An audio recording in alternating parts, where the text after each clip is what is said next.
Okay, everybody, I'm doing this recording a little early because there's not a lot going on as far as the setup right now, but there are some things I want you to be aware of.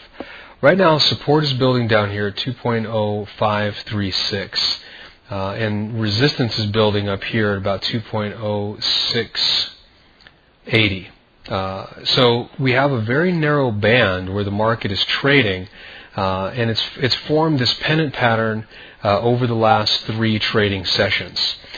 Let me go up to a daily bar here and show you a little bit more of what I mean. We have some serious compression going on where the market had some big range days over here, and now look at how far this range has come down. The U.S. stock market is doing the same thing. There's just a lot of compression going on, and we have to be ready for a break, I think, one way or the other. Again, I don't like to try and guess where the market's going to go. I like to look for the signs. Okay, so here's the sign. The sign is the pennant pattern. This is telling us that the market players are positioning themselves. There's nothing on the face of the planet, unless you have some kind of industrial espionage or you're a spy, that you're going to know what direction these people are trading for. So we don't know if they're long, we don't know if they're short. All we can see is that they are active. Now that we know that they're active, we have to ready ourselves. What I'm going to be looking for is the market to break out and form the trusty pennant pattern, possibly flag pattern coming back here into support, which will be resistance if the market breaks to the downside, or waiting for the market to break up, forming a pennant pattern to the downside, or possibly a flag pattern to the downside.